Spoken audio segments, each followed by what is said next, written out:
Greetings, everybody, and welcome to my YouTube channel, All That Is. I'm so pleased to welcome Melissa Brace back to the show. This is our weekly Thursday evening live show at 5:55 p.m. PST. I'm coming to you live from Adelaide in Australia, while Melissa is coming to you live from Sedona in Arizona in the United States. So we are straddling two very large continents and meeting somewhere in the middle. So yeah, I hope you enjoyed last week's show. We talked in depth about the starseed experience and what that means in our evolving, awakening, evolutionary period, if you will, within our timeline. So please check out the link in the description below if you missed last week's show, if you want to catch up. But I just want to welcome Melissa to the show. Well, Melissa, welcome back. Hi, Raquel. Hi, everybody. It's so good to be here.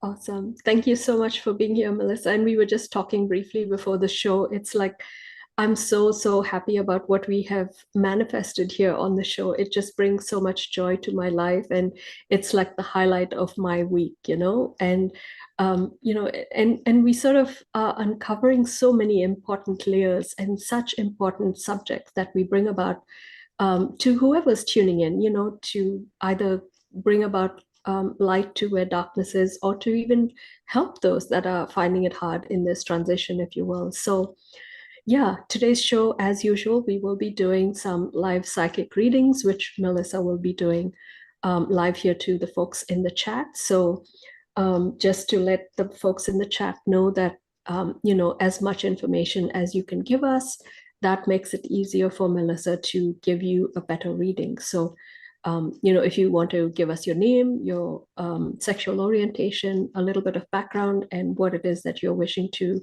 ask her, that really helps Melissa give you a broader and a more fine-tuned response to your psychic questions. So, just to give you a little bit more about Melissa and her background, she is a natural-born psychic medium, and she has been a channeler for over 30 years now, and she's got this solid experience behind her.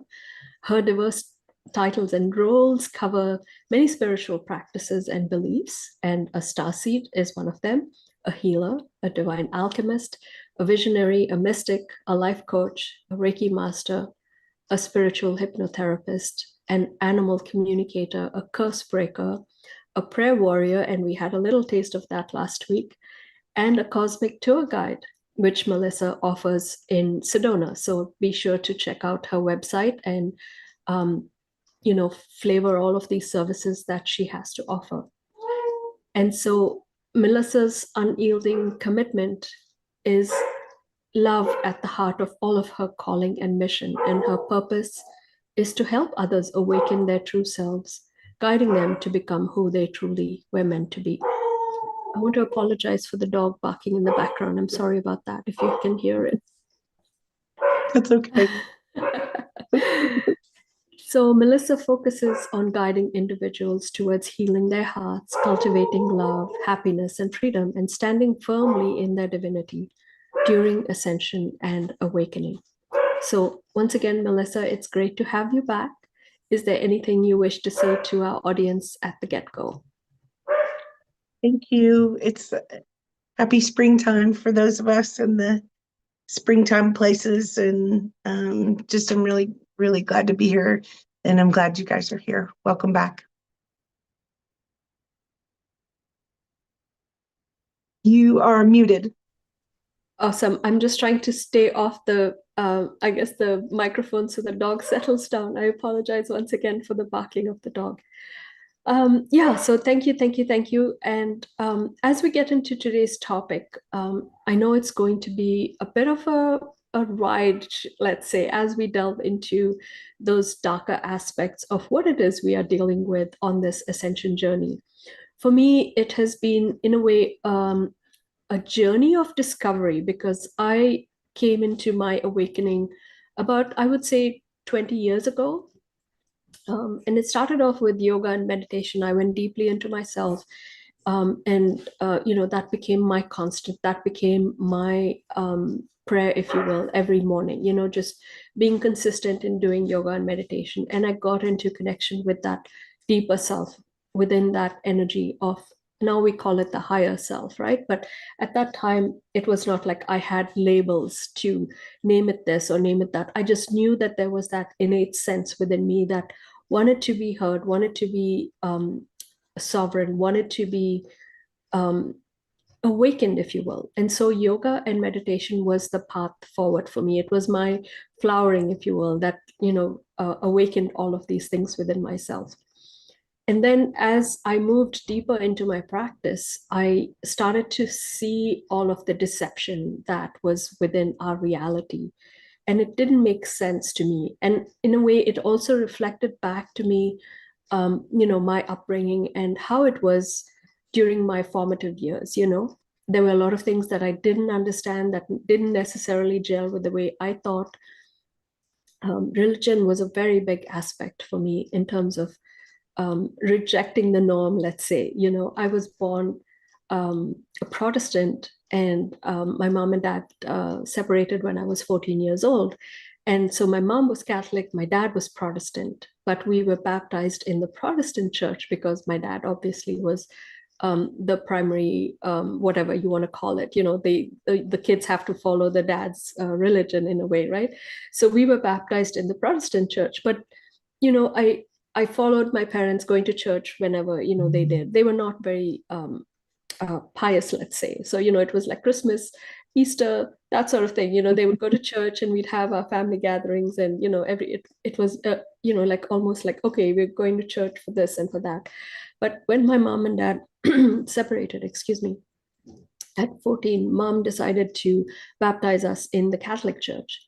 And so, in a way, she wanted us to follow the Catholic religion, if you will. And so I went through the motions, but in my heart, I knew that there was something different or something missing, or what I was seeing was not true to my heart, right? It was not the way I saw the divine or how I experienced the divine. I could see through the deception, if you will, of what this religious structure was all about. I saw them for what they truly were. They were like, preaching, but not really meaning it, if you know what I mean, right? And very recently, I went to the church here as part of my research, let's say, for Easter with my family. And I saw it again so clearly, the priest just standing there reading from a book, not really meaning it from his heart. So that was like a very stark remembrance for me way back to when I made these discoveries for myself. It was like, the two energies aligned, from way back then to now. And it was like I knew my truth all along. And I'm so grateful that I trusted my heart and I trusted my belief in following my own heart and not going down the road that these priests or whoever it was standing on the pulpit were teaching me, about religion or how I was to perceive God, or the source or whatever you want to name that energy, right? So in a way, that has been my revelation, let's say, as it related to religion. But as we know, there are many layers to this deception in our society, right? Whether it's the school system, whether it's politics, whether it's the medical system. There's so many layers within which society has been built, but I see it as a deception on all of these levels. So in a way, it's for us to discern for ourselves from that heart-centered 0 point energy field to realize what is the deception and what is not. So for me, that religious sort of background was what tied everything in for me and brought me into my heart and said, this is the way forward. So I hope that gives you a bit of a background and what it is I'm trying to bring forth with this episode. Absolutely. I didn't know you were half Catholic too. I always say that about myself.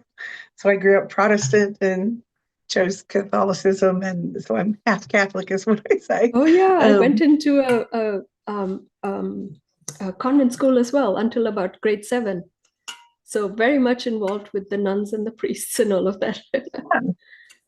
Yeah, it's pretty cool. And also I was thinking the very same thing today when our subject is, into the light, out of the darkness. And Mhm. um, exactly what you just said, like when kind of noticing in different aspects of the world and during my awakening periods and times and changes and shifts. And, I remember being in line for voting when Barack Obama was in his first Sure. session and looking around and thinking something is wrong with this. And sometimes there's just waves of, like you said, deception. Like, oh, I see the total clean, clear cut deception right now in different things of like religion or politics or our own belief systems. And as I grew up in the part of the country that they call the Bible Belt, Mm-hmm. and I loved it. Like I love God every day, and but some of it was tough with the stringent, hurtful, painful perspective pieces that Mm-hmm. I'm seeing excuse me, kind of pop out a lot lately with the division and divisiveness and war coming down. Mm-hmm. When the truth is, we're not that different. And on that note, I've had a little bit of flack over the years for, um, I guess, talking to the witches and talking to the, um, different backgrounds, the Muslims, and talking to the, different backgrounds or paths, cultures, and loving them, like not having any distinction that they're really that different. Yeah. We all know good and bad, and we all know light and dark, and those entanglements that have come into just all of us, all of our lives, in big ways. And I think this is a big illumination time, albeit kind of gross Mm-hmm. and kind of scary in a lot of ways. It's time. It's a good time for us to go, oh, how can we clear those energies in this layer, and layer, so that we become more free as we keep walking forward and carry that light more fully and clearly with each other. And so that's pretty cool. But my background was a little bit tough in those areas as well, with Yeah. just the oppression. Yeah.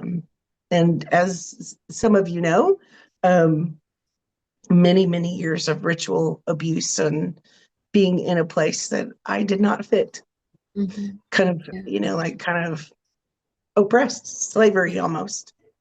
And those things, those layers can come out for all of us in different ways Yeah. and in our lives. So, yeah. So in my Absolutely.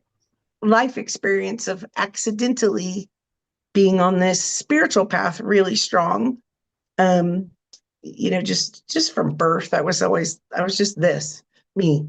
And so over the decades, most of the time I was in um, learning and training to help understand how to help people find their cleansing, clearing, and their healing and their truth, their answers, their lightness of being, Mm-hmm. and in their own unique ways. Yeah. It's my favorite part of my career. Awesome. No, you are such a beautiful light, and thank you. Thank you for the work that you do. And you have been doing it for so long. So, my hat's off to you for being such a warrior in spite of all the difficulties that you faced and being front center, if you will, of what has been, happening on this earth plane. And you having that ability to see it from multiple dimensions as well is very tricky Yeah. because, for a child, especially growing up, it's hard to discern what's right and what's wrong and which is the true path that you need to take, right? So for me, it happened, very recently, like 20 years ago, but for you, it was throughout your formative years. And so that is a very big challenge, but you've come through it and you have done such fantastic work in serving others, to follow that path and to be on the right path, to follow that lighted path, if you will, that Christ consciousness path, right?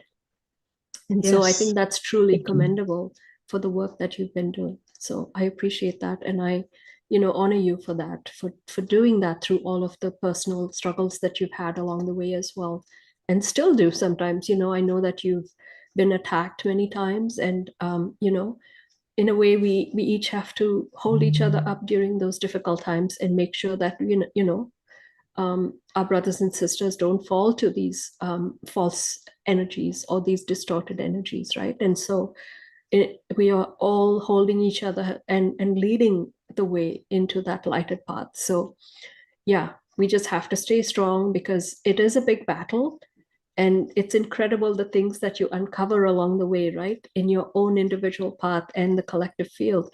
And like you rightly said, more and more of it is being uncovered. And sometimes it's really hard for us to fathom that this has been going on because we were presented with such a fantastic camouflage, if you will, right? That this is the way society is meant to be lived. But behind the scenes, there's something else going on. There's all of these ruling families that have been orchestrating what and how society is meant to be lived.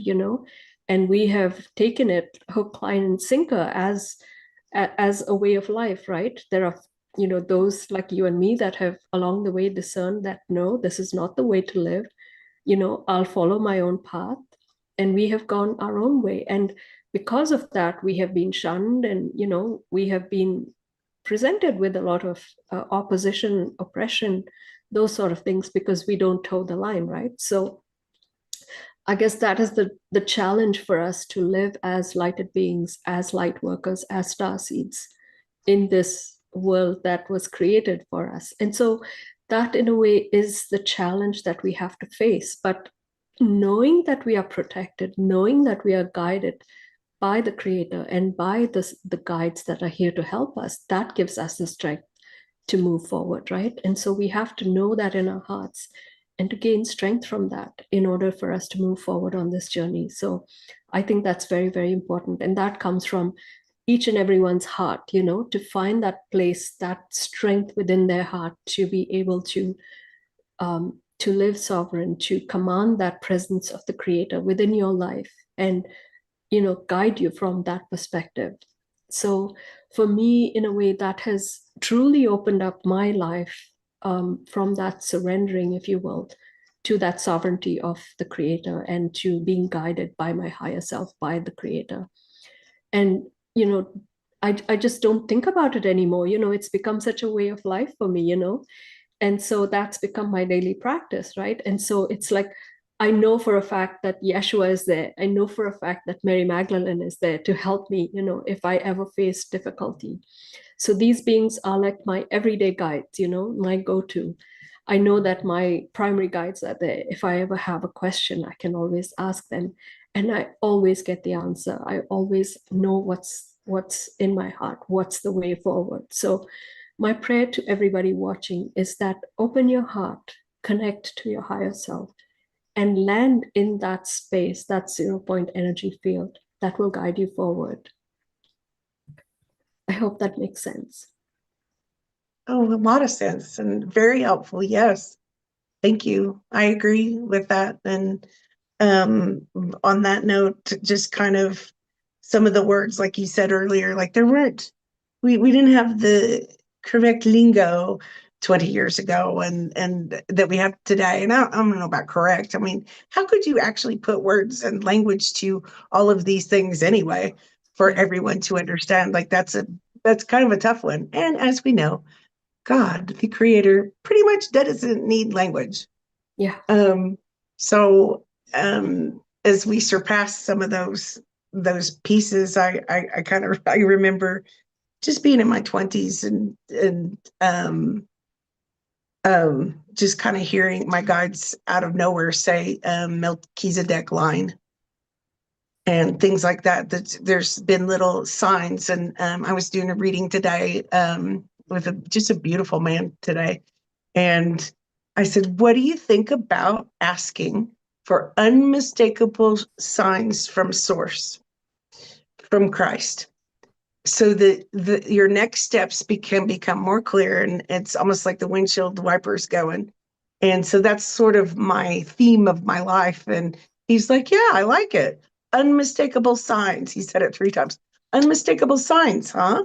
And I said, yeah, like, what if the universe is just waiting for us to ask, you know, source, God, the divine universe to share with us what the answers and truth and the next steps that we can unfold in our awakening journeys, our journeys, Mm-hmm. and clearer and more clear and more clear. And yeah, so I remember learning in those ways all the way through, right in the middle of just, strange, hateful stuff. Again, ritual abuse, crimes, craziness, and and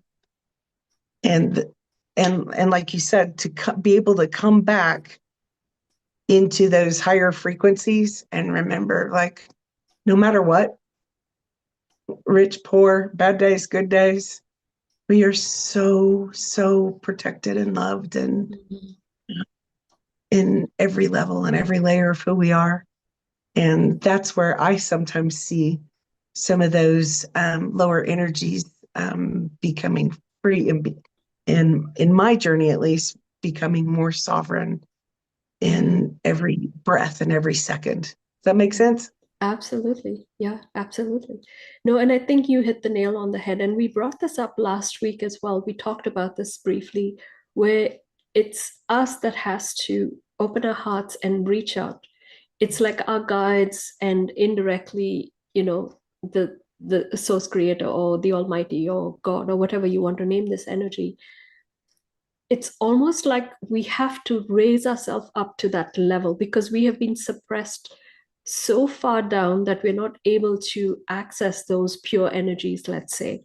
There's so many blockades and impressions and layer upon layer of all of this that has been laid upon us. It's like we have been cocooned by all the muck that we can't really get out of it to actually see the light, to connect with our guides, to connect with the creator, right? And so it's up to us to clear away all of that debris, all of that, those layers that have been laid on top of us. It's like a gem, right? We are this gem buried beneath all of the muck, right? So we have to self clean in a way to identify ourselves for that gem that we are. And our guides and the ascended masters and all of these light beings are just waiting in the sidelines for us to even give them a glimpse of that shiny gem that we are. So it's like us having to reach out, and they will just pull us out of the muck. So we have to Mm-hmm. make that first step, that initial baby step forward and say, I am ready. Take me out of this muck that I'm in. And then things will start to happen. But we have to take that initial step. It's like we have to have that intention. We have to move forward. It's that action, that acceleration, if you will, that activates us to move forward and to become that multidimensional being that we are meant to be, because we have been suppressed and mind controlled in a way to tell us we are just this one dimensional being. This is the one life that we have, and that's the end of it. At the end of this life, no, no, no, no, no. We have access to wherever we want to go in this multiverse, right?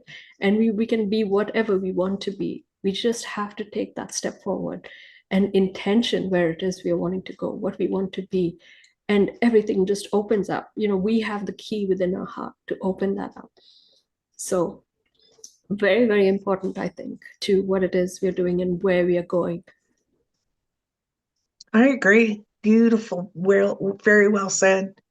And I think it's really important. And when I look in the mirror, sometimes there are times, and I still have friends that'll go, excuse me, could you maybe not say that negative thing about yourself so much? Quit it. And my mom used to, when she was alive, go, I really don't like what you're saying about my daughter. She was pretty sassy and kind of intimidating, small person. Um, and um, and to remember, when we can't remember, I always call this all of the awakenings of remembrance. And when we can't remember, when we feel stuck and we feel abused, or we feel hurt or mad or scared, or any of those lower energy things, that means some of those entanglements or those distortions are like sort of surfacing, um and to remember to say, yes, but I am a spark of God. I am loved. I Hmm. am loving. I'm in my integrity, Yeah. and and I and to remember that, it sometimes can help you breathe again Yeah. and push the muck out a little bit further. And that it's just almost like opens up the path, and all of the heavens, all of the light of God will Yeah. answer you and walk with you. And um, so in those many, many, many, many layers, I was saying some prayers and meditation this morning, and I kept getting, I know it seems like, so maybe so, especially being in Sedona, which I like to say, some of us woo-woo people in Sedona, which I'm all about it. I'm committed all my life to it, You're are in the saying, pure field. okay, You're in the pure field, Melissa. absolutely. I'm so grateful. I can't even tell you. I'm so grateful. And I feel like I belong.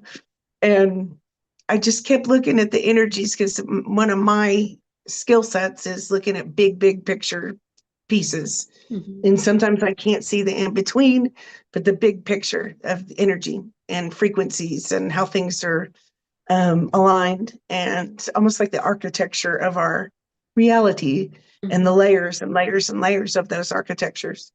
And I kept thinking, whoo, I know over all these years, all of us have said, okay, this is it. This is great. Just keep going. And we're almost perfect. This will be just fine. Almost perfect. And I keep thinking, there's particular layers that we are here to hold the light in Yeah. as we open the doors to that new earth, which is beyond a lot of that lower density. And I think we're doing a really good job. It's hard for us to remember because it's so agitating out there sometimes, the chaos Yeah. and especially when it comes down to that separation where we feel so isolate, like we can't even love our neighbors Mhm. or be our full selves with our friends and family sometimes, all the way down to war. Are you kidding me? Like Yeah. this is 2026. Are we? This is unfathomable how stupid that is. And I'm not saying stupid because um, I'm saying stupid because I mean that's not normal. That's We not need helpful. that need to have war. Yeah, I totally get it. Yeah.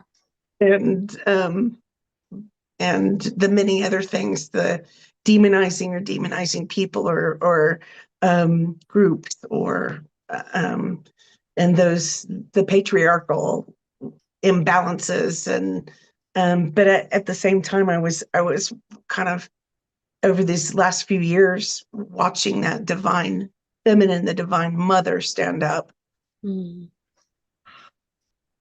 and smooth things out, and activate our codes to deeper, more clear, unconditional love and connection and all those things. So it's such a dichotomy going on right now of that Yeah. light and the dark, and to always be peachy keen and perfect and like someone else's thinks is perfect, and things like that is probably a little overkill on that, but I think we're really doing well, and all the people that I get to cross paths with doing Yeah. really well at breaking on through, being that sovereign being and holding the light even in the darkest places, as they unplug those old dark programs and flip them off and throw them out the window. Yeah. No, I love that. I love that trajectory that you've presented, It's perfect for what we're trying to bring forth today. And you rightly said that we are in a way in the thick of it now. And I think this is the most or the deepest we've gone into the darkness, with the ritual abuse and the ritual sacrifice and the dealing with the children, dealing with the women who have been suppressed, who have, if you go into the underbelly of Hollywood, you see it there. It's like the worst of humanity is exposed in all of those things. And recently we've had the exposing of the Epstein files. To me, that's like the darkest of the darkest. It's Yes. like, and to me, it's all tied in together. And that's why they don't want that to be exposed, because their bag of tricks, if you will be exposed if all of that comes to light. You know what I mean? And so it's like their rule book will be exposed and how they operate. It's like they don't want their operating system to come to light. Then, the end of that'll be the end of their world, so to speak, right? But we have to keep chipping away at this. We have to bring light to however hurtful it is. For many beings it might be their closest relative, their mom and dad, or their family who has been involved in these things. So it brings about that energy of forgiveness, of understanding that these beings potentially did not wish to be in that situation. There were and I know this for a fact, where people have gone into these situations for the betterment of their family, to have a better life, but they have been tricked into believing that they would be given something if they took part in the system, let's say. And a classic example would be the entertainment world, right? Things, shows like American Idol, for example.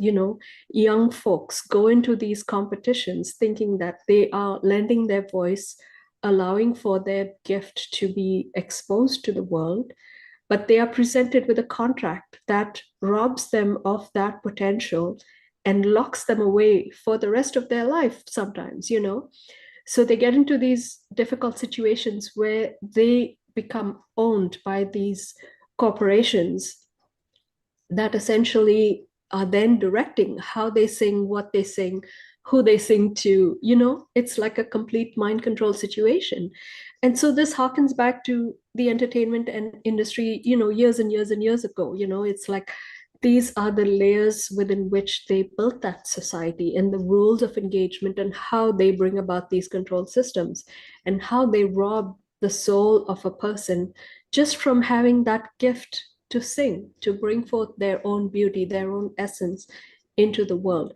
But it's like, this lordship, if you will, comes in and says, no, this is the way I want you to operate. This is the way I want you to expose your voice. And they bring in all these rules and regulations of how it is you need to present your gift to the world. Am I making sense? Right? Absolutely. So this is the underbelly, if you will, of what we are having to deal with, and most of it is coming to light now. If you look at Hollywood as one area, you can see the degradation, the depravity that has held this industry up.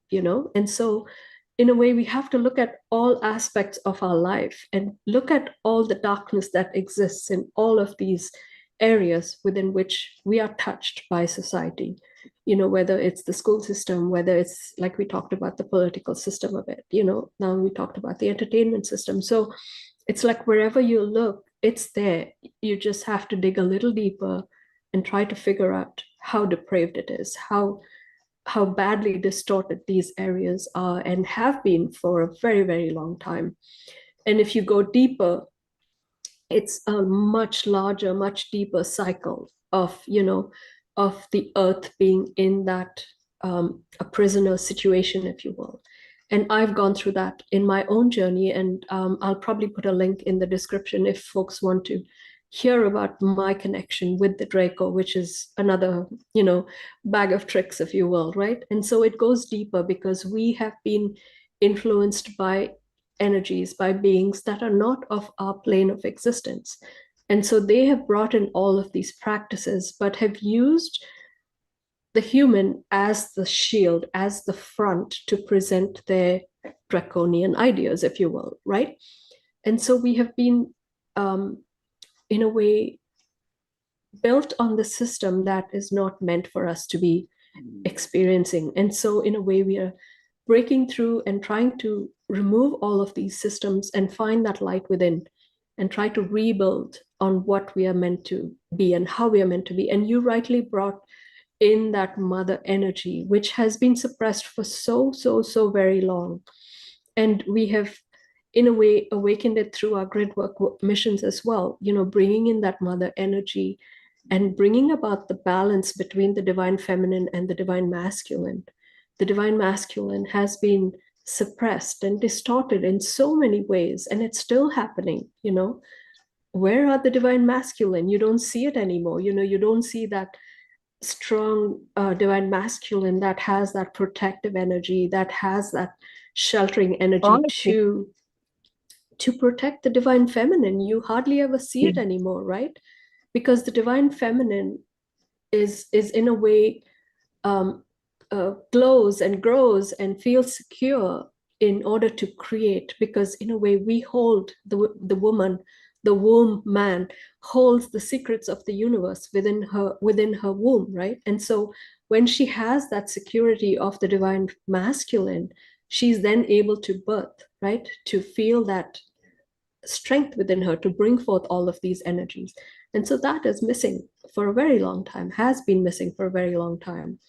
And so we need to identify that as well and bring forth that balance and birth that divine mother energy that has been suppressed for so very long. So thank you for bringing in Beautiful. that. Yeah. Yes, and um kind of on that note, all of us are divine feminine and divine masculine within ourselves, and that gets confused. And thank you for mentioning um Draco backgrounds.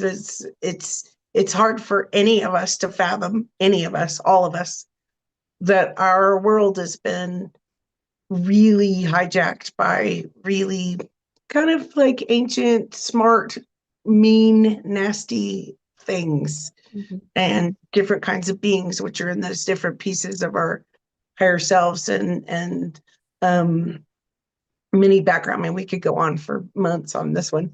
Um, and I remember I'll tell you a story because it'll sound a little bit wacky, but I remember being in high school with my boyfriend and we were out and again, I grew up in a kind of a small town and we had two lakes and so what we did on the weekends or whatever was just go out and maybe drink some beer and do a few things we weren't supposed to but it was beautiful land and skies and everything. I've just always been fascinated by the skies since I was born. And um, I noticed a light in the sky. It was not light like white.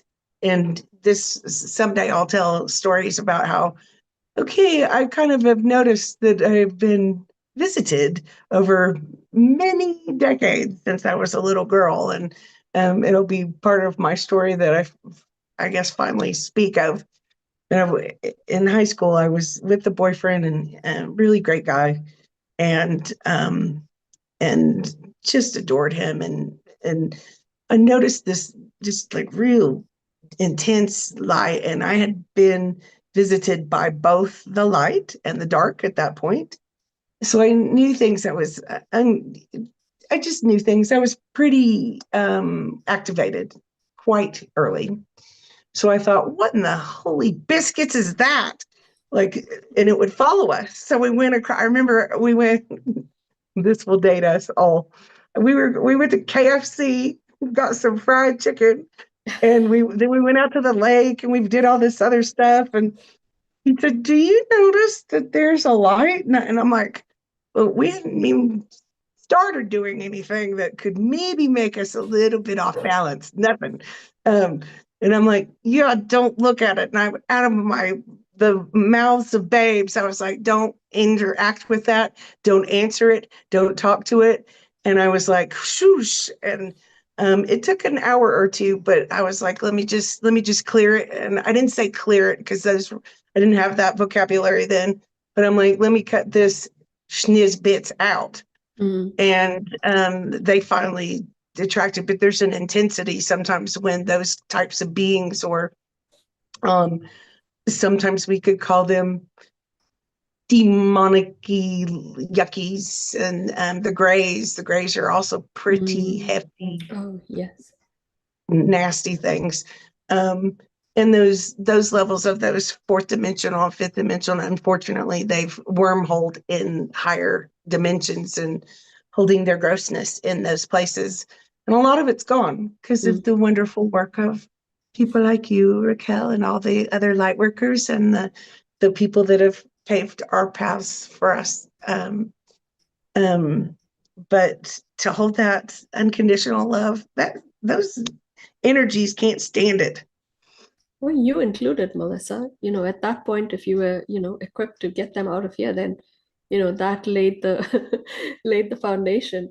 I just want to, to acknowledge that and say that there was a decree in the year 2020, and this was a very powerful decree by the Creator to these folks, if you will, these entities that came to our plane of existence to remove themselves from here. But as you know, there are some that have, got deep roots in here and they're reluctant to leave. So we are now dealing with those entities that are sort of stragglers, if you will, but they have no grip on us whatsoever.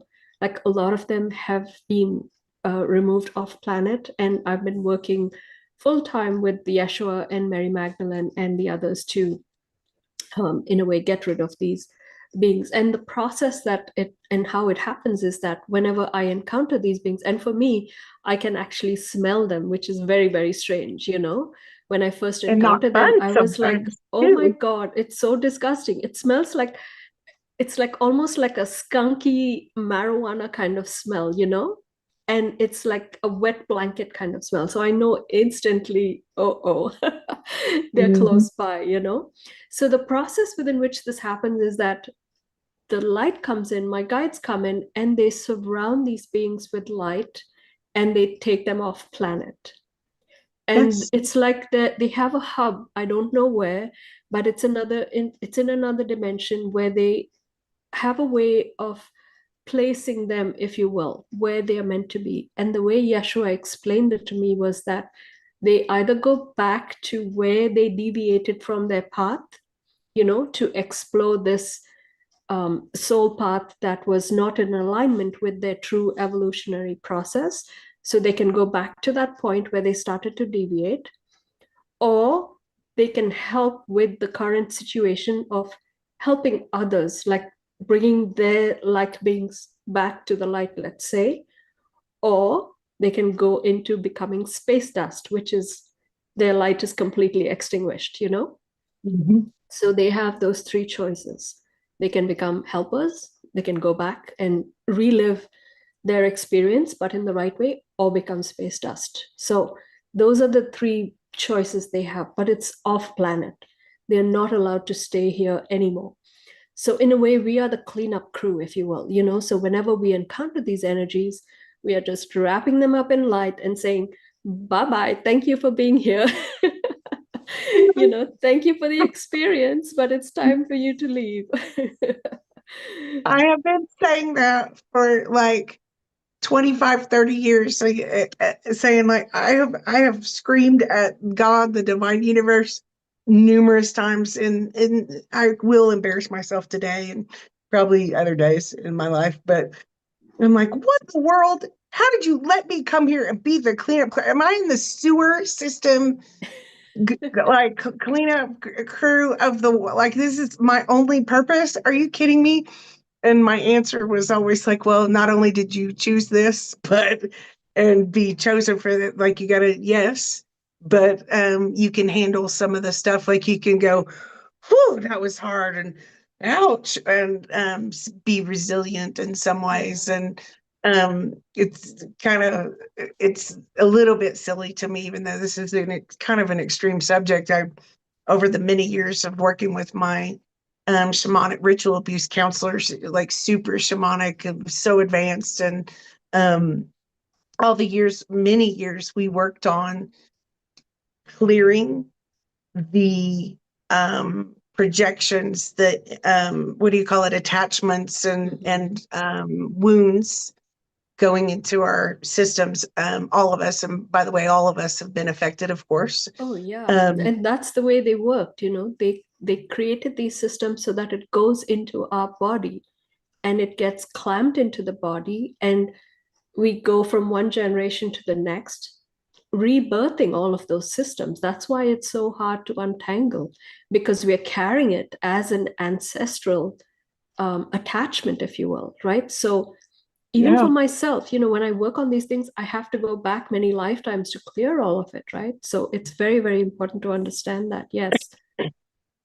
And I agree, those many lifetimes and many wounds and many traumas, that's the access points to these things. We all have them, and we will perceive them in different ways. And we have a responsibility to take care of that. And, like I said, with my main teachers, and my main one I worked with for 13 years every week, like nonstop, almost. And we worked very deeply on cleansing and clearing away the dark beings' agendas. And that included those that we would call alien agendas, which would Mm-hmm. be to, I don't know, take our energies, parasite, vampirism, or whatever.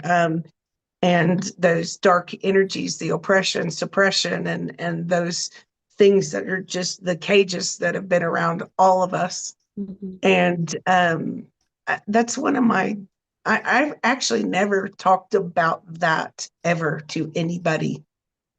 And it's one of my deepest things I'm most grateful for, that I have been taught, Mm-hmm. um, because I see the most in every single session, whether it's, a reading or some kind of healing, or my new Moldavite sessions, or the whole purpose is, how can this person find their own healing and their own truth and sovereignty?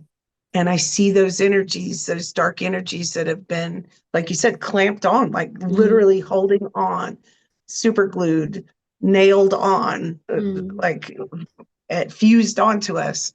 And when we go, okay, just let that go. Oh, well, so what?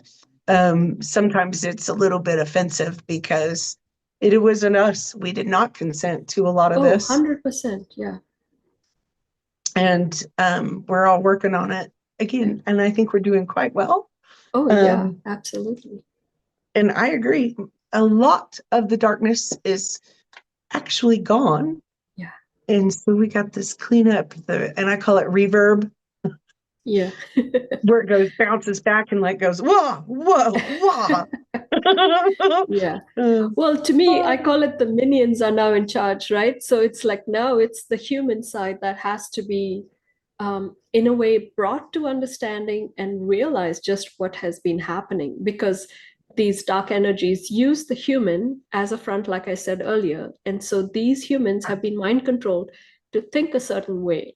So we've heard about the 13 families that control this earth plane, right? So those are the people that are the front, like the royal family and all of these beings that are controlling us in many different ways. So it's now time for us to, in a way, show these beings that this is what they have been doing. And now they've lost that support, if you will, from the back that was controlling them. So there's no strings to their puppet anymore, right? And so they're left naked, and they don't know, some of them don't know how to survive anymore, right? Because they don't have that energetic backbone, if you will, that was mind controlling them and telling them what to do, how to do it, where to go, right? So in a way, that's left up to us as well to forgive them for having indulged, if you will, in that dark side of their own soul, right? And so it's for them to come back to understanding where they have gone wrong and correct those actions, right? So we have to be compassionate towards all of these beings as well, because like I said earlier, we are all helping each other go home to energetically turn the page on all of this atrocity, whether we were involved or not, and just come back to that lighter side of things. And I think we are doing really well, and by default, we are being helped by the creator as well. We are moving in that lighted path of the photon belt, and I think we mentioned that very briefly in our previous shows. So we are in that um, um, galactic pathway, let's say, that is directly influencing us, whether we like it or not, with the energy of love from the Pleiades.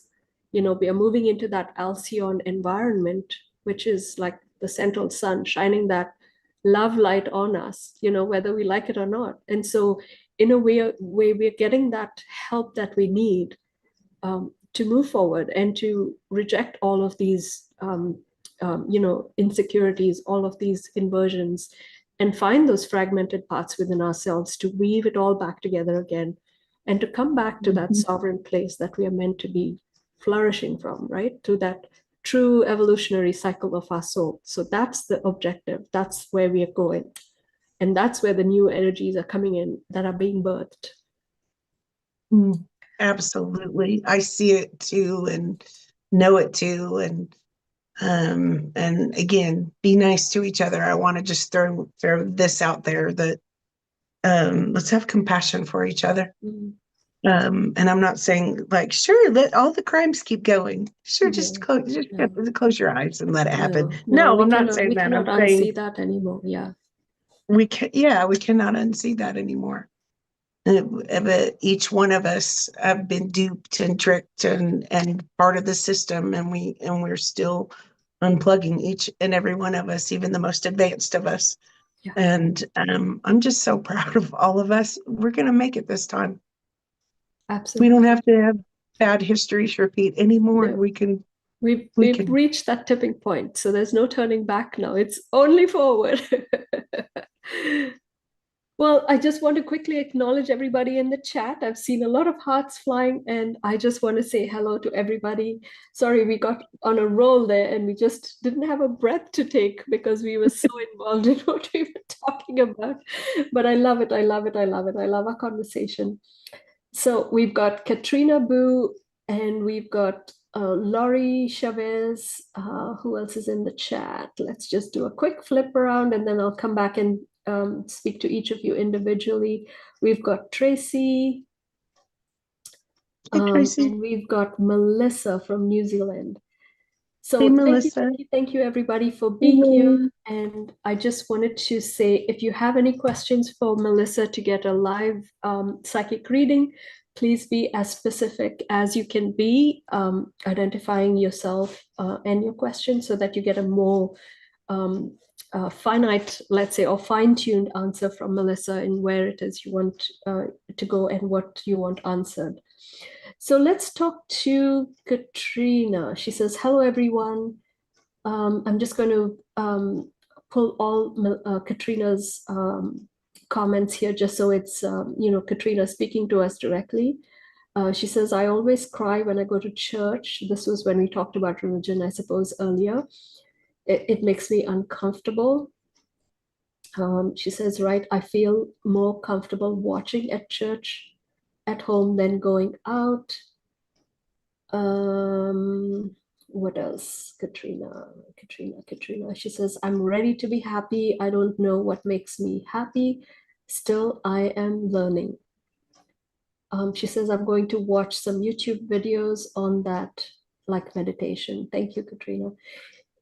Oh, sorry, it's not Katrina, it's Karina. Sorry, Karina. Sorry, my apologies. She says, love your flowers in the background. It is like cone flowers. I don't know what cone flowers is, but yes, this is my sister's home. I'm reaching you from. So this is her decoration, and she helped me create this studio feel, if you will. So thank you for that.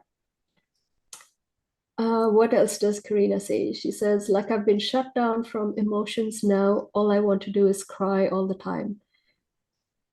Just be strong, Karina. I think we all encounter that at some point or the other. You know, I've cried for weeks at a time just from heartbreak and, from just living through what Mary Magdalene and Yeshua have gone through. You know, when I was writing the book with Yeshua, for those of you that may not know, I have transmitted a book, an entire book with Yeshua and what his experience has been like, as a light being and as a being on the earth plane. So he came into this experience while the Draco were already here, and they were in the form of the Romans at that time. So, I've walked through that entire experience with Yeshua and what it was they lived through during that experience of 2,000 years ago, right? So I've cried, I've cried, I've cried. But I've also learned so much from these beings, from these ascended masters, and they have given me strength to move on and to understand all of these things that we are going through. So take it to heart and know that your tears are not in vain. It's just a way for you to process, probably. Crying helps you to cleanse your heart, to cleanse your mind. So if it's tears, then let it flow, let it clear from your being. That's a way of processing energy. That's a way of processing emotion as well. So let it flow. It's not a bad thing to cry. And we can ask that for Karina in particular, and all of the rest of us too, because we do feel stagnated, we do feel blocked, we do feel like crying. I've been so isolated in my life, even though I talk to people all day, every day. Sometimes I'm so isolated, and it's not always easy. So I hear what you're saying, and I totally believe you and feel you, Karina.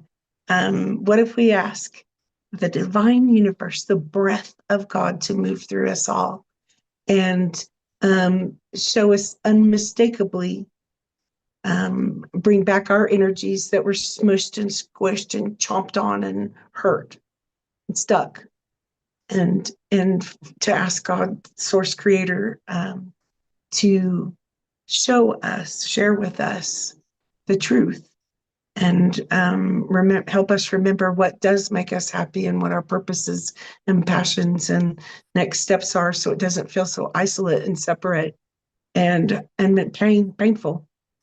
Is that okay? Absolutely. I love it. I love it. I love it.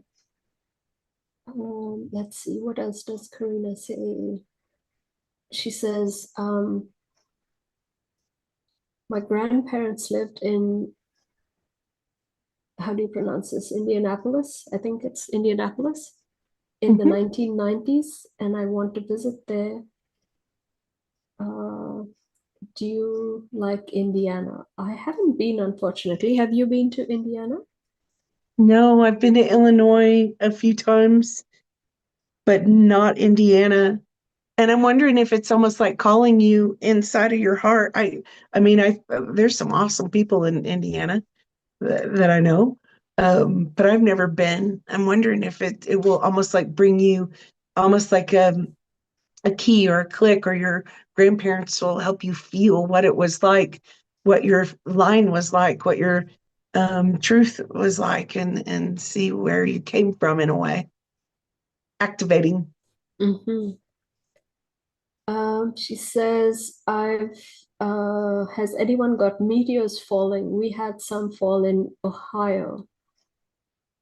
What else? What else? What else? We are focusing on Karina now. Let's see.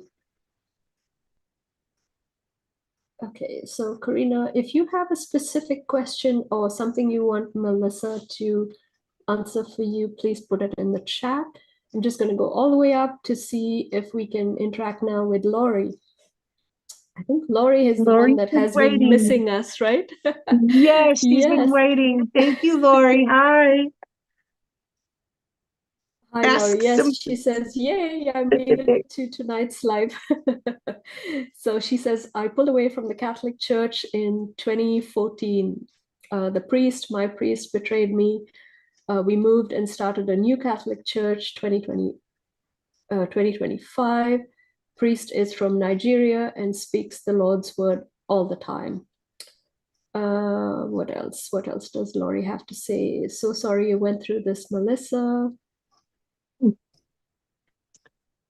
Can you explain how to connect to your higher self? Yes, Melissa, the language is new for me. You guys have new terms I'm not familiar with. So I'll sort of tune into that and answer Laurie's question about connecting to your higher self. It was new to me as well, Laurie, and just the word higher self was very new to me when I first started awakening, and it felt very isolating and very new to me. So in a way, I had to break through from my own understanding, my own religious beliefs, and figure it out for myself. And what I encountered was that my higher self, in a way, was severed, if you will, from my energy because of all of this repression. So if you can imagine the chakra system that we have, like the root chakra, the sacral chakra, the solar plexus, heart, throat chakra, third eye, crown, my higher self resides about 6 to 8 inches above the crown chakra, or everybody's, let's say, right? And so that energy was severed, somewhere between my crown chakra and that higher self energy where it's meant to reside. So that energy was severed because of these repressions. And so it became distorted. So in a way, I was living within this three-dimensional energy for most of my life. And so when I came to understand what it is that I'm meant to be and how I'm meant to be living, and I was in a way helped by these ascended masters to make that reconnection back to my higher self. So in a way, over these last perhaps 15 to 20 years, and I'm not saying that this is the same for everybody, this is my unique experience. So I have spent realigning, readjusting, connecting back, and concreting that connection, if you will, to my higher self. Also understanding what it is that essence or that energy of the higher self is, right?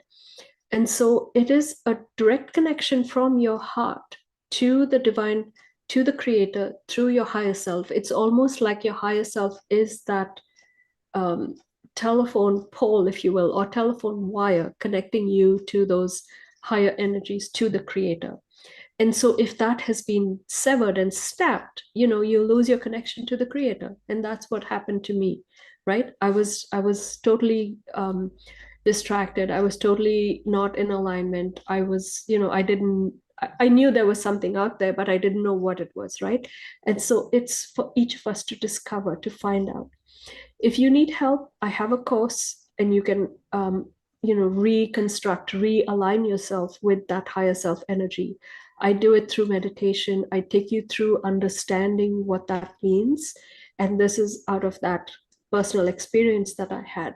But it's a very gentle way of reestablishing that connection with your higher self. And I also have guides that help you make that connection solid, make that connection secure. So in a way, you're supported by the light while you align yourself back into that higher self energy, and whatever that means for you, right? So each one is different. I'm not saying that this is for you, but to help you understand what that higher self energy is, this has been my experience, and I offer a course to help those that wish to go down that path and understand themselves and their soul path better through this. It's an 11-week course, or if you want to do it in 11 days, that's totally up to you, but it's an 11 module course. So I hope that helps you in a way to understand. But Melissa, you're more than welcome to explain what your experience has been with your higher self as well for Laurie. I still think that's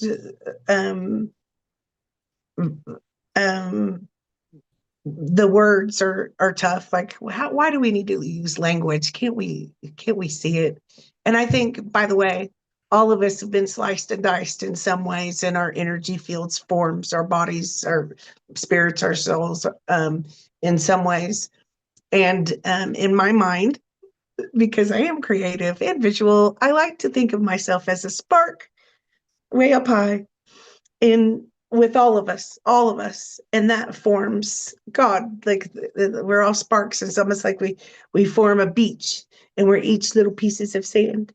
And within that, when we are incarnate in our physical form, the earth form, we come into a really dense part, and there's a piece of us, that little spark that comes in. And so we are always, in truth, God won't forget us, lose us, or leave us behind, but it sure feels like it. And because of these energies, many pieces of us have been disconnected from source. But if you want to, one thing that I like to do is just ask, like, I can't do it by myself, and ask my angels to hold me in alignment. And it's almost like putting the cards, like if you had cards everywhere and they flew all over the place and they were out of alignment, and then you got them back into order, and ask God to hold you in that and tell you what that means, that higher self means. So we'll do that today for all of us, because we all, even, I guess, even the most advanced of us, have to remind ourselves frequently how to realign and keep learning about this exact subject. So Yeah.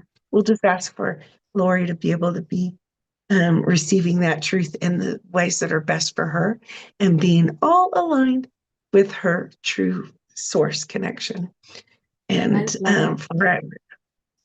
I love it. I love it. Thank you so much. There you go, Laurie. I hope that helps you. Lori. Let's see if there's any more comments from Laurie. She says, I Oh, feel on that note, um, may I? Pardon me. I'm sorry. There's one more thing because being so multidimensional. So I've been seeing since I was a little child, seeing all these dimensions, and it's like, man, that's a weird way to be. And in that, um, there is, I mean, there is a heavenly space, these higher dimensions, and those sparks of our loved ones, their higher selves who, when we do things like psychic medium work, the higher selves are in that pure energy.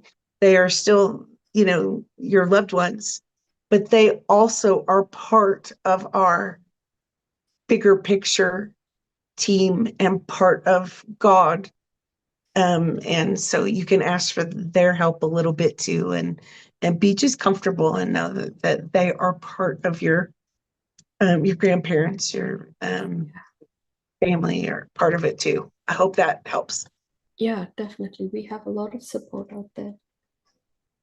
So Laurie says, I feel like I'm surrounded by a shield, but I cannot let them reach me. Yeah, I think Melissa just talked to that. So it's up to us to break out of that and reach out and ask for help. Yeah, and you're not the only one, Lori. Like, I know I've felt like that many days of my life and had to work on it and work on it and work on it. And not that I fully understand it all the time, but just know you're not alone. And Mm. God will always hear you, even if it feels like like the universe is absolutely ignoring you and doesn't like you. That's not even true. It's quite the opposite. Yeah. And like I said earlier, we are in that unique position where all of these beings, light workers, ascended masters, angels, they're all waiting in the sidelines to help us in whatever way we need help. So feel free to ask for help and be discerning about the kind of help that you get as well, because there are tricksters out there, so you have to be careful as well. Mm-hmm. I'm still reading comments from Laurie, so this might be going back a bit. She says the evil has been going on around us and is so unimaginable. When we get a crumb of truth to call it out, it has been shut down. Where is the love in our world? Very true, very true. What else? Greed controls the evil, money, and more money. True, true, true. She says, I have turned away from movies and the pit of hell they represent. Finding a worthy actor or actress is difficult today. Yes, yes, totally agree with you. She says, explain Draco. I hope we did that. Perhaps I can give you a little bit of background as well. So the Draco are beings from the Draco constellation. So if you look that up in your astrology map, if you will, you'll see that they are a constellation far, far, far away from us. So these beings exist within the fourth and sort of the low third, the fourth, and some grades of the fifth dimension. So there's this band of existence within which they exist. And their stature is humanoid reptilian. So they are bipedal, which means that they walk on 2 feet, but they have a reptilian body. They have a very muscular body, and there's many different kinds of reptilian forms, let's say. So and there's many societal orders, let's say. There's like the lower ones and there's the higher ones, and the higher ones like to call themselves the tall whites or the Draco lords, let's say. And those are the ones that have been in a way controlling our reality. And so they have over time deviated from the true evolutionary path that the creator set forth for them. And so many, many eons ago, the light workers or the light beings went to all of these planes of existence and tried to bring about what is called as the law of one, that all beings were needed to follow in order to have some sort of order in the multiverses, right? And so these beings rejected that law of one, that universal law, let's say. And they said, we don't want to follow any laws, we want to follow our own laws. And so, in a way, because of the creator's love for everything, the creator decided, okay, let them explore their own way or their own path, right? And so they went off on this tangent to explore the dark side of themselves, let's say. And so, in a way, they went too far down that road and they lost themselves within that experience. And so, in a way, a lot of them have extinguished their being, let's say. And that is true for the what we know as the grays. They have brought themselves into a sort of a self extinction because they went down the road of exploring themselves as AI or as technology. They lost that spark of the creator, of that soul spark of themselves, of being, um, what do you say, organic, right? And so now they are part of that energy that is on the edge of their own extinction. And so they became the minions, if you will, for this Draco energy. And so the Draco went over to Orion, which is where the Greys existed as their home planet, and they made an alliance with them. And that alliance is when they landed upon the earth and took over this plane of existence as their own, and we became subjugated, we became their slaves, right? So that, in a way, in a nutshell, is the story of the Draco and where they come from. And that's why they've been hiding behind the scenes, because the initial invasion and the humans that actually saw them were so fearful of them because they looked like, nothing they had ever seen before. And so they came up with this very sophisticated plan of ruling from behind the curtains, if you will, using the humans as a shield for them to control us, for them to be that control system, but to do it behind the scenes through mind control, through, whatever way they controlled us. And so this has been going on for many thousands of years. And so their lifespan is 1 to 6 in ratio to our lifespan. So they succeed us by so many hundreds of years. And so they have that advantage over us that they can, far outlive us and, still maintain that superiority, if you will, upon this earth plane. So there's been a lot of this, there's many, many layers to this and what the Draco are and what they have been and what they have done. But know that they are no longer in control. They have been removed from this plane of existence. And like I said earlier, there are just the stragglers that are left behind, some of those minions, if you will, are left behind. So what we have to understand is not to bring in fear, because that is how they have survived on this plane of existence. They have ruled through fear, and they have ruled through subjugation, and they have ruled through the power of their being, let's say, because they are structurally stronger than us, mentally stronger than us. They are more intelligent, more advanced beings than us because of certain factors. And if you look at it from their structural development, their sacral, no, their root and their crown are more developed than the rest of their chakra system. So their sexual energy and their root chakra energy is more potent, and their mind is more developed than us humans, whereas we are more in balance, right, with all of our sacral chakras opened. And so they have experimented on things that are related to the root chakra, that are related to the sexual energy, that are related to the mind, which is where the mind control comes in, which is where the sexual perversion comes in. It's like all of those have been blown out of proportion, and that has been their focus on how they have experimented, let's say, with the human existence. So in a way, that's a bit of a an exposure to what the Draco have been like. But Laurie, if you're interested, I will post a link to a show that I did um, earlier explaining about my own interactions with the Draco energy, or you can just look it up on my YouTube channel. You'll find some of my history where I've talked about this as my own personal exposure to them. I just hope that helps you. Any comments, Melissa?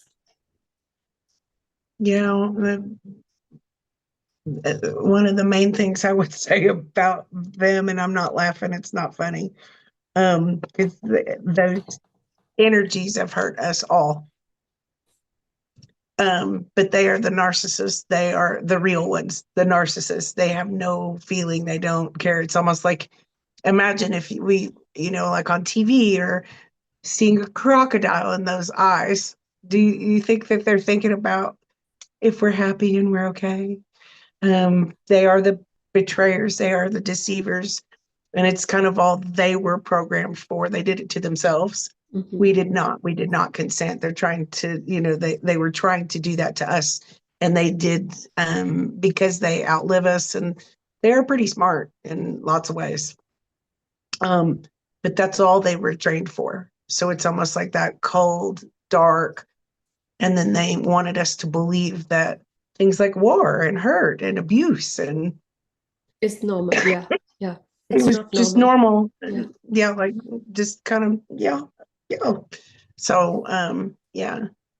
And good, they're dissipating. Also, humanity, human beings, like I'm glad you mentioned the free will thing, because God was like, ooh, that's gross. But I did promise free will until this certain point, and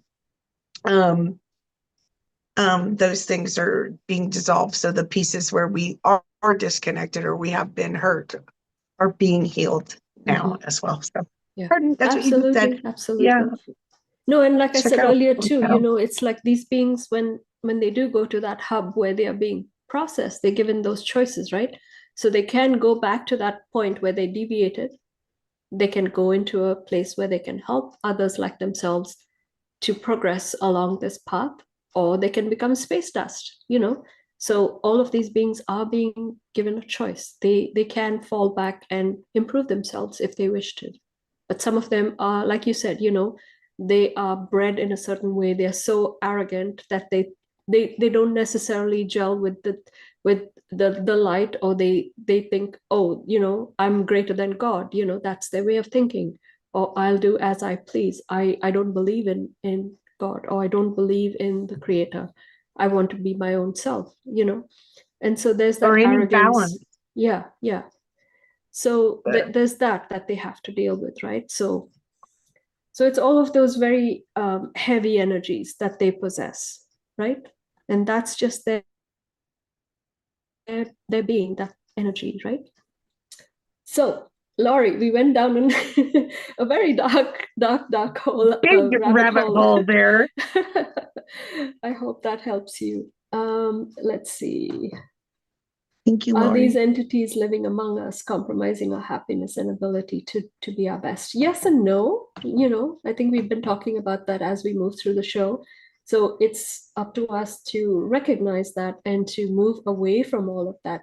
Yes, they have been living among us, but in a way, camouflaged, in a way, they have misrepresented themselves through the humans, through other beings, through systems that they have created. So they've been living off of us, but without showing themselves, let's say.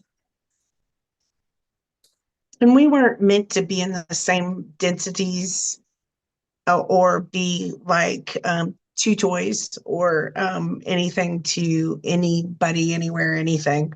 And so that is what we're talking about when, like many of us grew up hearing and knowing that there would be a time of peace and heaven on earth would um, come, and we call it new earth and all these different lingo words.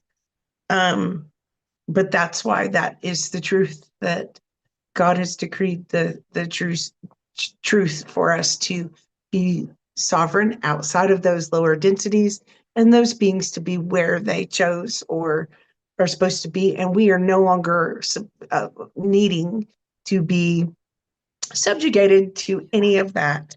Yeah. Because we have to understand we are multidimensional beings, and that's what has been stolen from us. The earth was vibrating as a seventh dimensional frequency being. Earth is also a being, and she was in a way earth school. And so all of these light beings and star seeds were coming to earth to train, to get initiated, to go through that evolutionary process of living through being in the physical body, ascending from the third dimension to the fifth, to the sixth, or whatever your choice was. Your pre-incarnational plan was made to come to earth to experience whatever it is that you wanted to experience, but in the flesh. And so all of that was hijacked because of these beings. So if you look at it from a universal or a multidimensional perspective, Earth has also been stolen from that experience of being the Earth school. And she was degraded on so many levels. We've been poisoning her for so many hundreds of years, right? With all of these energies that, we have somehow polluted her, And so her experience has also been sidetracked, So now she is moving back into being that seventh dimensional Earth once again. And that's why it's being called the new Earth, because she is also aligning back to that 0 point energy field. And Yeshua explained it to me. It's like, she's shaking and like fleas off her back. When a dog shakes, all the fleas just go flying in the air, right? So she's just tired and she's like, okay, I'm ready to move into that seventh dimensional energy. And so she's shaking.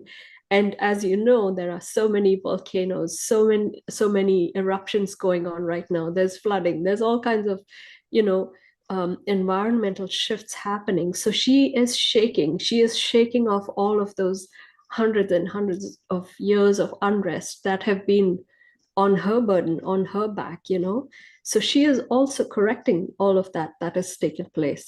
So we are all aligning with her and we are correcting with her. And so it's a huge mission on many levels, right? So yeah, it's For it's all all of us, happening.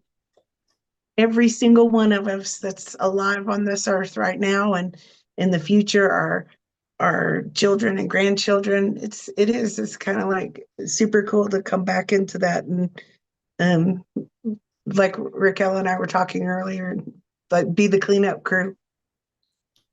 But what a time to be alive, right? To be part of this evolution that, and I think we mentioned it on a previous show as well. It's like all of these light beings and star seeds are watching what's happening on the earth. It's like, everybody's got their popcorn and they're like, okay, let's get ready, folks. This is what's happening on the earth plane right now. We've been waiting for How are they hundreds and going hundreds of years for this to happen, and it's finally happening. to what are they going to do next Saturday at Yeah. night? So it's like the greatest show is happening right here. All right, let's continue with Laurie. She says, hi, Melissa. Do you have any advice for the situation with my youngest son? You told me that we would move closer to him, and we did. It happened. He is estranged from us, his parents. She says, no, um, he is estranged from us, his parents. I'm not quite sure on that last sentence, but let's see what you get for Laurie. I feel like it'll be a process, and as all of us know, and people in our families and our friend groups and our everything, sometimes we have really tough things to experience between us, and that means parents and children, often.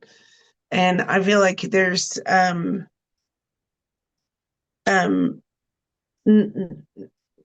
not saying it'll be perfect, but I'm seeing that there's a way when there's something of the entanglement or the distortion between any people we know we have connection between, and sometimes it gets distorted. And sometimes we come here to heal our family lines, our generational lines. And if he's annoyed by you, if you're annoyed by him, and there's a difference in perspective is what I see often when we can't get along with our families, when we're estranged. Sometimes it's just a different perspective often enough. And if you can go, hey, okay, I will bring you $10. I won't talk about myself. I won't talk about anything else, but I want to see you and just give you a hug and eat a sandwich with you. And I will leave in 48 minutes. Like, I think you can build those things again and feel the pain, the heaviness, the achiness in our bodies dissipate through this experience as well.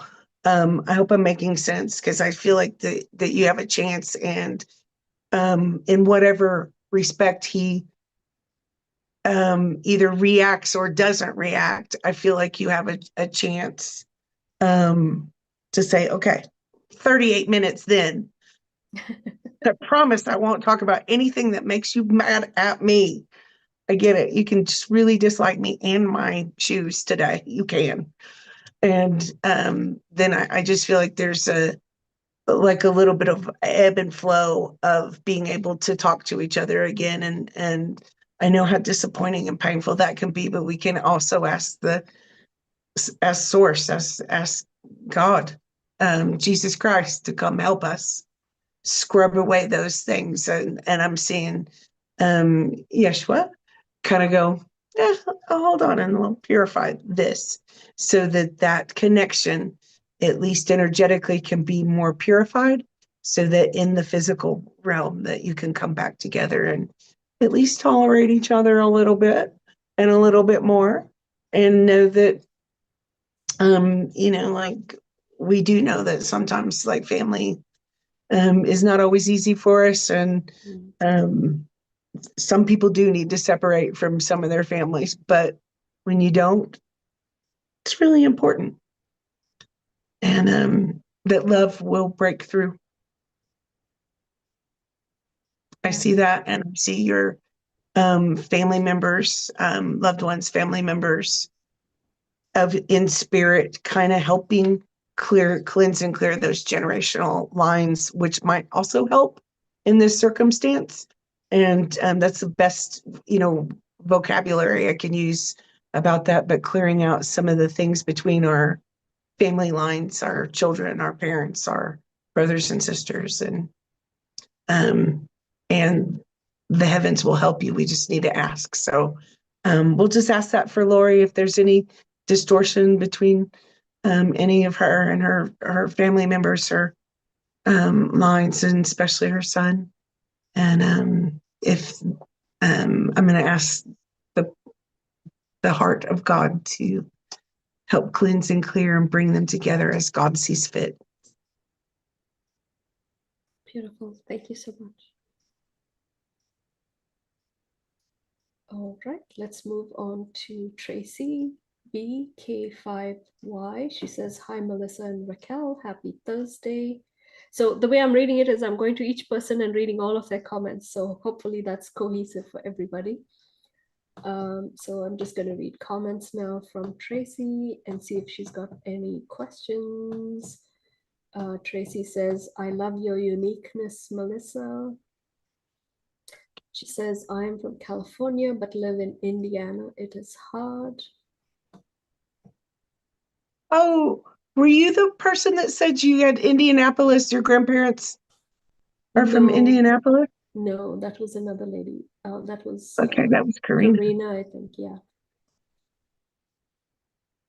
But maybe they were chatting about it in the chat box, so that's probably where it came from.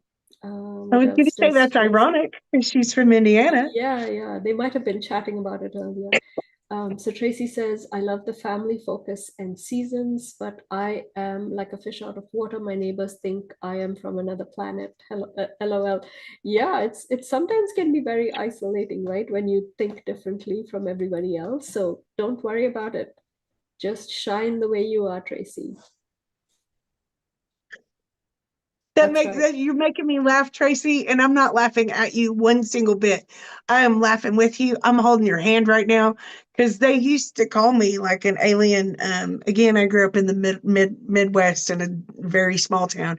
Then I still do it. I keep thinking I love small town life. I love a small town. And then, so I sort of stick out sometimes. And I don't realize it because I don't think I stick out. And there's people that have been like, man, we don't know what you are or who you are, but you are super weird. And I'm like, I've never even spoken to you. All I've been like, I've seen you at the grocery store. Like, how could you possibly think I'm an alien extraterrestrial weirdo when you don't even know anything about me? So if you feel that way, by the way, let's call in our soul tribe to the super groovy weirdos who are awesome light beings and hold each other up because um, anyway, there are really good people in Indiana. However, I know what you're saying, fish out of water. Mm-hmm. You got some cool stuff coming in and some soul tribe where you do not feel quite as isolate or weird because you're not weird, actually. No, no, nothing is weird anymore. We have to embrace it all. Mm-mm. And I mean it in a good way, like, Yeah, cool, absolutely. weird, awesome. That's happy. Yeah. Yeah. She's commenting about something that we were probably talking about. She says, wow, Melissa, that is a lot for a young person. Maybe when you were talking about your childhood. Um, It was a let's weird one. see. I have a question, please. Have you seen the Draco people in light workers? I personally haven't, but like I said, I can smell them, so sometimes when I'm working with people, I can actually sense them and smell them. Like when I'm talking to somebody, I can sort of sense them during sessions and sense the work or the oppression that they have put onto certain beings. Like for example, when you're working, and we talked about this, Melissa, so you and I offer similar services, which is the removal of J seals, right? And so this is that um, cords, let's say, that have been placed within the physical body, within mostly the female or the divine feminine side of the body, because that is the most powerful side of our being, right? And so they work mostly on the left hand side of the female body. And so all of these are seals. They call seals because they are like seals, like actual seals placed within the body at different locations within the physical body.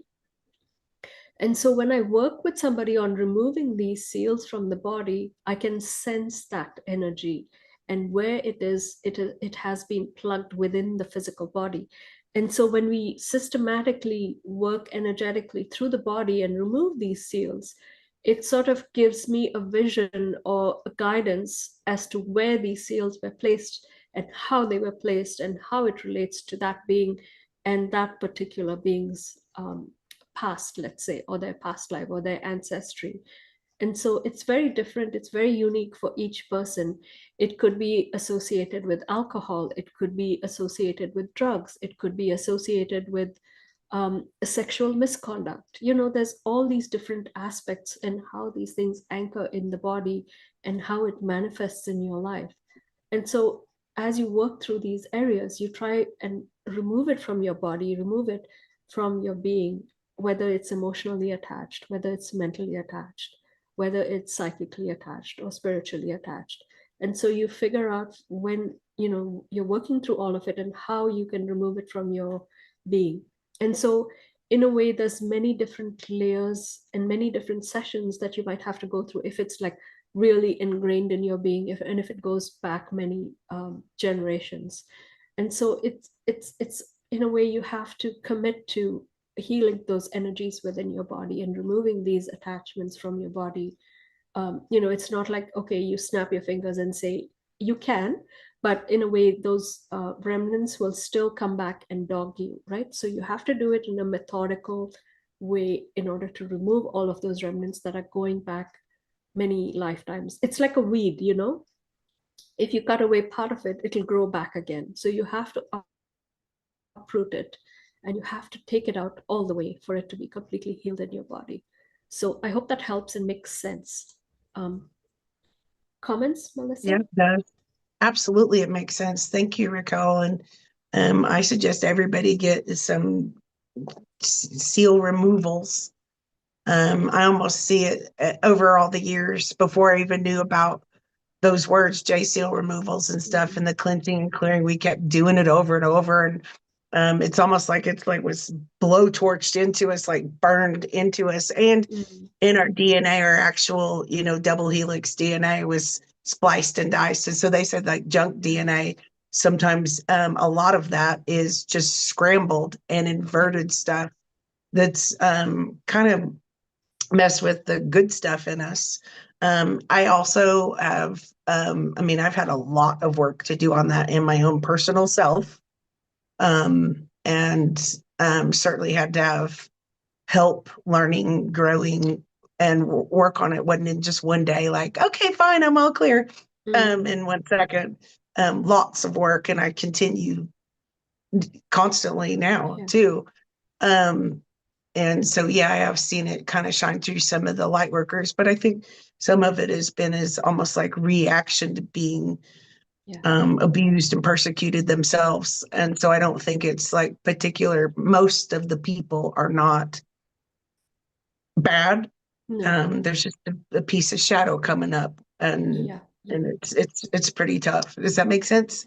Yeah, absolutely. No, whether we like it or not, we have been in a way tainted, right? On in some form or the other. So it's up to us to Absolutely. identify that and remove it. It's like having a shower, you know. You keep having a shower and, removing as much of the garbage as you can, right? So I hope that helps, Tracy. Let's see, what else does Tracy have to say?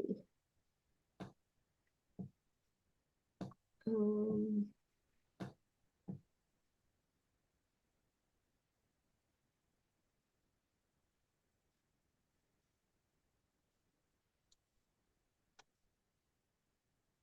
okay, I think that was it from Tracy.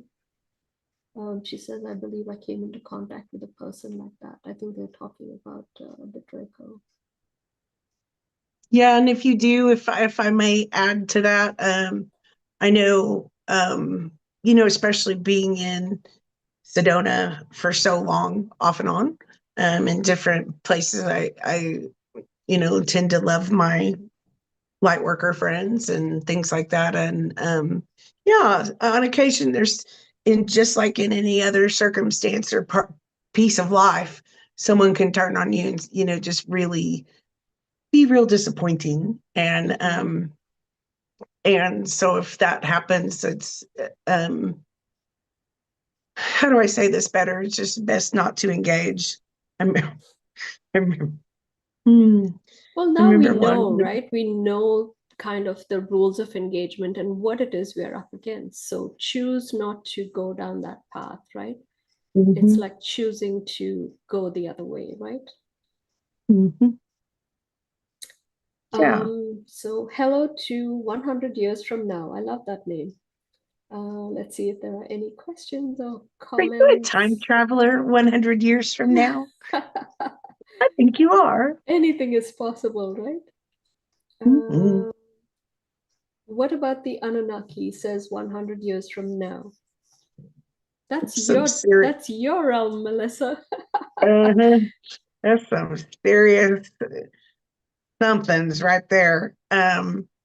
All of us have some Anunnaki in us, and the Anunnaki crosses over to different. So do other galactic races and tribes. Crosses over to our understanding and our words of perhaps like some of the seraphim or some of the Nephilim, or so that we have a little bit of a scribbled truth about the Anunnaki. Um, but as we know, those were, I mean, kind of the top dogs in some Yeah. ways for um, like overseers of the earth. And so, yeah, there was a lot of distortion and some cranky Anunnaki that have done some things to yeah, that would be like a I don't know, a 7 series show to talk Yeah. about it, but probably whatever you maybe feel or is possibly, yeah. But some of the divine beings, our loved ones, ascended masters, they also have Anunnaki in them, and so do we a little bit, as we were seeded with these, remember, these higher pieces of ourselves and they pieces of them got distorted.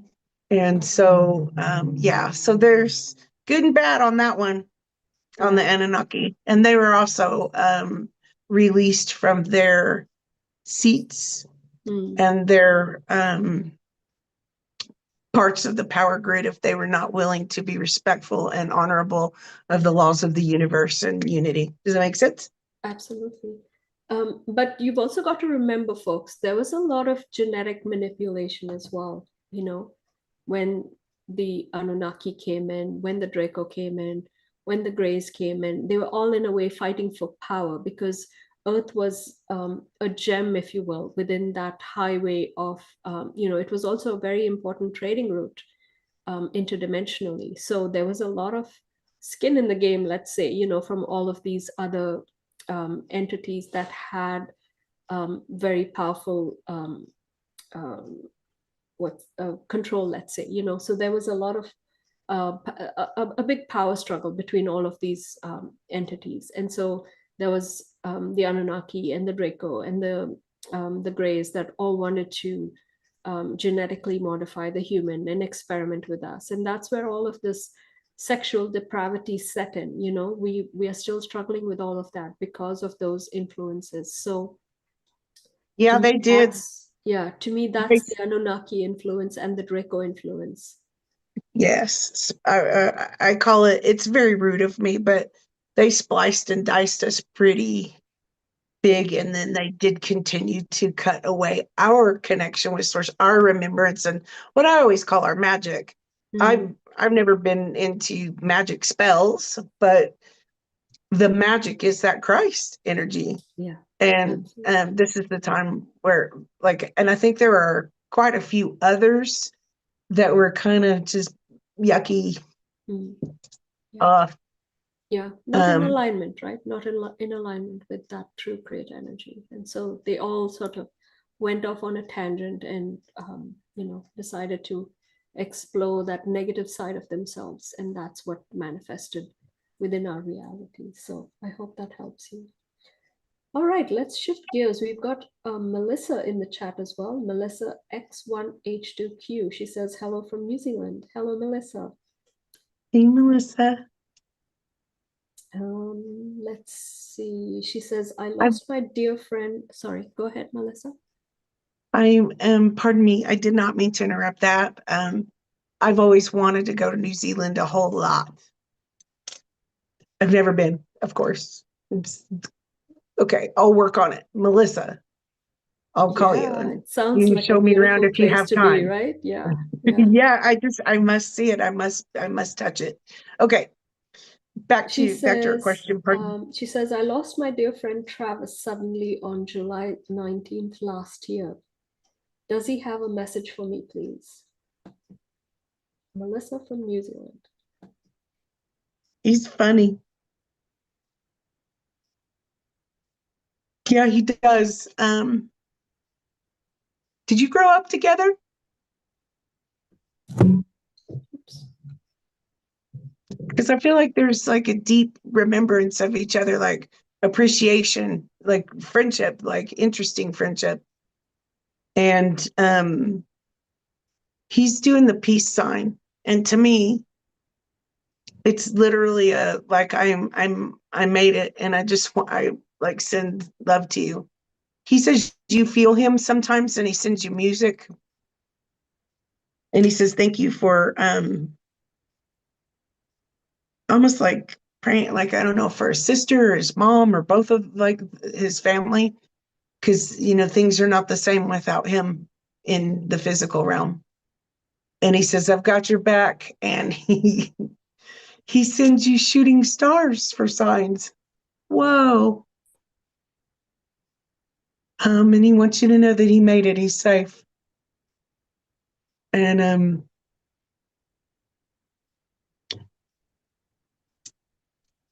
do you have a child? Or does he have a child? I don't know if Melissa's still answering stuff. I haven't seen anything yet, but there is a delay in the chat. So let's see. She says, no, nothing yet. Okay, Melissa because from New Zealand, are you still with us? we're all from all over. I hope she gets this because he's really cool and he's funny and he's right on track and he says thank you for all of it. And he says he's well and he's safe and he's almost like mwah. He's just shooting stars. Um some stripes or not stripes in the sky, but stars. Pardon me, I was sometimes the way I say stuff is not great. Not chemtrails. Um no chemtrails, please. Um and he is with her and he's going to show her he's just quick and kind of funny and a little bit weird in his own way, in a good way, I mean. And he says I've got you. He says she goes, I don't know, to the water and talks to him or herself and him, and he says we get it, we got it. And he loves her very much, and the others as well, and he's okay. He wants everyone to know that he's really proud of their strength. And he's sorry how everything happened. I Um, don't know if this is the same Melissa, but there is a Melissa protected JK Angel. Uh, for some reason, I am here, she says. I don't know if it's the same Melissa from before, the Melissa from New Zealand. It looks like a different Melissa, but we are addressing the Melissa X1H2Q from New Zealand. So I don't know, we might have lost that Melissa, but there is another Melissa in the chat. hey, Melissa, it's a day for the Melissas. It is a day for the Melissas. Thank you for that message, Melissa And thank you Brace. to that Melissa in New Zealand. So I hope she receives that message. I hope she feels him and Yeah, knows everything's going to be all right. yeah. Thank you to all the Melissas, including Melissa Brace. All right, we have somebody called MVERBY. And she says, hi, Melissa, is there a message you feel for me? You always get it without me even knowing what to ask. I don't know if you're familiar with this person, Melissa, but that's the I question. do. Ask her. She still lives in California. Okay, um, do you still live in California? Let's see what other questions or comments she might have. No, nothing else. So we'll just wait and see while we just get a few more comments that we got. But is there any other? Oh, actually there yeah, is. there is. I There is feel a question. Sorry. freedom. I feel freedom, and I know her, and in particular, I feel like some of the things that you've had to carry and experience without saying anything, with having to teach everybody around you and things. I feel beautiful freedom, and you're not like anybody else. You're not like some of the others in your family line. You're not like the others down the street. You're you, and I feel like huge freedom, and you are so loved and you're so beautiful inside and out. And I'm seeing some really cool successes for you and your um, son. I was going to call him your youngin. So some Yeah, she actually Oklahoma. says, is there a message for me, for my son, for me and my son Brody? Yeah, because I feel like, and you can't mess this up. You're not behind. I know maybe a lot of the time, many of us have felt like, am I doing enough? What am I waiting for? How do I do this? And we keep, this is so, yeah. And it feels like there's a huge amount of freedom. And I feel like you're going to maybe navigate to making some dreams come true. And even if part of your family doesn't overly chat about their main dreams, it's going to unfold because that's what they hold in their heart, their true intentions. And I happen to know you walk with honesty and integrity, and you've cleared out, worked on so much stuff, and walked your walk for so long. I am seeing like beautiful successes in love, and it's almost like dancing and feeling like it's like magical, mystical fun.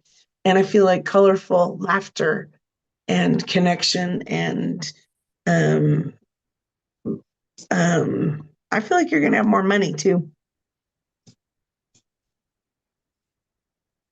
And your son, I feel like he has done so well and things are crystal clear, like he's worked so hard. Um I think he thinks in a funny way, so he's like got kind of cool perspective, and not everyone can understand him. And I love this because I feel like he's getting ready to hit the gold mine in direction in his choices and what he wants to do. And I think you guys both are going to go have an adventure and go see something new and meet new kinds of people. So I don't know if you're going to travel overseas a little bit, but I think your home, your family life is gonna adjust a little bit. And congratulations to him because I think there's um, a couple of things for him that it's been a while since I've talked to you, but I think there's like accomplishments and love and happiness, and he should really feel great about himself because he's a rock star in his own right. And I feel good successes, a little bit more money, and possibly some travel because you want to. And of I'm feeling like a really strong regaining of feeling at home or home. Um, and by the way, she's this person, and I hope I'm not telling too much, is from San Francisco. And I'm like, that's one of the most expensive places on earth. And she rocked it. She's so I don't know if she still lives there, but I feel like you're gonna She's bring your places and spaces all home and all those timelines coming back together, and you're gonna remember all your wisdom and magic and laughter and just feel really fulfilled like never before. Pardon. No, she's still there. She says, "Oh my God, freedom has been my mantra. He's not speaking to me." And she says, "I am getting a settlement. I love you so much gratitude from my heart." He's not speaking to you?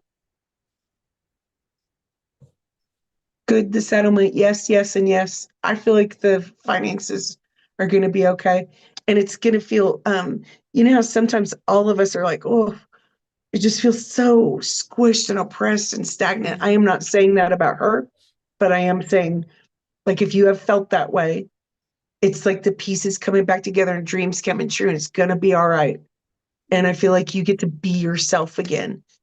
You Yeah, get to be you, your full you, fulfilled, fulfilling. It just feels wonderful. I'm so excited for you. yeah. She says, no, he's still not speaking to her. Um, you know, he's got that weird perspective or perception of the way he does stuff. Um, you're gonna not reverse, but you're gonna reverse some of the things that have happened in your family line and come back together. She says it's been horrible. He bought a house with a narcissist and is going through hell. Yeah, I think we He's all gonna, have to, navigate through these very difficult situations. So just do your best, stay strong within your own being, and everything will fall into place, I think. So it's yeah, just a and it matter feels of like what feels like a loss, mm, big loss, I feel like will be a greatest breakthrough, even though it is not fair feeling. mm, And then you get to come back together. Yeah, we're not reliving any histories. yeah. She says I've been working on family trauma to remove blockages. Yes. I think that's a You've good been way doing to go. great. Yeah, yeah. That's the best way to clear up all of those energies. I'm here in Australia doing the same thing, working through family trauma and clearing up all of those historic and ancestral things. Yeah, yeah. It's very challenging, but at the same time, um, it's really rewarding, because I see, all those that have passed on as well from my family coming to help to recalibrate, if you will, that ancestral lineage, that ancestral past that has been distorted and inverted. And I get a lot of, beings that have passed on from my family surprised that I'm actually, straddling these two worlds, and that I understand their world and I understand mine, So it takes it takes one of us, within that family lineage to break that cycle. And so I feel that I'm doing that for my family lineage in breaking that cycle of everything that has happened in the past. So yeah, it takes strength, it takes perseverance, in order for us to be those brave souls to stand for, stand and say, no more of this, we are going to live a different way, we're going a different path. And so dealing with that past trauma is definitely hard, but find strength in knowing that you're on the right path and that you have the support of the light in doing this hard work, in walking that difficult path. So know that you are supported. Yeah, absolutely. I gotta say on that note, yes, yes, and yes. And I think her in particular, M, is I don't know, I'm trying not to say everyone's name, but I feel like she's one of the strongest and the kindest and the most beautiful souls. And she's doing it for everybody in spirit and her son. And even though some of these awakenings are barbaric and very painful for a minute, you're going to break on through to the other side through this. Mm-hmm. Good job. Absolutely. She says, thank you so much, to you beautiful ladies. Laurie also says, oh, what does Laurie say? She says, I can relate prayers to you, and that's to MVERBY. Tracy says, thank you so much. This is so interesting and informative. Thank you. Laurie says, thank you so much, you two. I have questions for the conversation next week. Yes, please come back. Oh, We'd yes, love for please you to come come back. back. So folks, put a Thank like on you, this guys. video. I really appreciate all of your support. We're coming to an end. Let's see if there are any stragglers and any last questions. One more question, Melissa. One more question. Sounds good.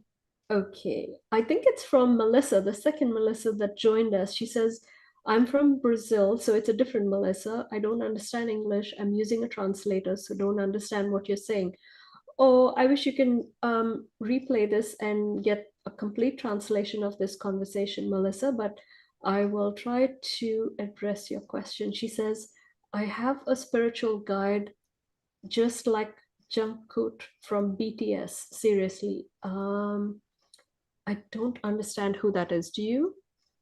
No, but cool. Spirit Jungkook. guides. Jungkook. Awesome. Jungkook. Jungkook. What else does she say? Can you tell me if I'm Jungkook's soulmate?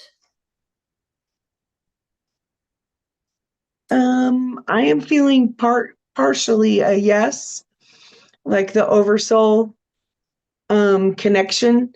And so I don't know if like I have the correct words to use, but yes, there's a connection. You're in this soul tribe, soul family, soulmate, and the oversoul is connected. Um, even if it sounds weird, you do have some kind of big connection. Raquel, are you feeling anything? No, because I don't understand the context. That's probably why.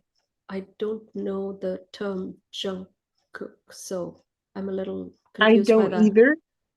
Yeah. And so I was wondering, like, might be someone we're supposed to know, like, Yogananda. I don't know, Yeah, but I'll there's, have to do some research. Perhaps Melissa come back next week. I'll try and find out who this or what this word means, and perhaps we can answer you in the next session. Or if you can type it in the actual chat below the description, it'll stay there for good because this chat unfortunately disappears after the show. So if you can type your question in the comments below the description of this show, then I can get to it and answer it. But come back next week and we will perhaps have an answer for you next week. So thank you for your question. And I hope you can get a translation of the entire show so that you can put it in your translator and understand everything that we have talked about here. So thank you for tuning in and for being here. I actually have a lovely comment from 100 years from now. Is Melissa wearing a Larimar? It is a pretty pendant. It's my Oh, Larimar. Today I was just because over the last weeks and I've even had weirdos in the yard and weird stuff going on. So I thought, let me go into that beautiful, almost like Venusian energy and that water energy. And so I wore my Larimar today to feel the vibe. So thank you. Yes, it is. These are awesome. my only two pieces I've ever had. It's beautiful. I love it. Oh, hi, Missy Hill. How are you? I love it that you tuned in.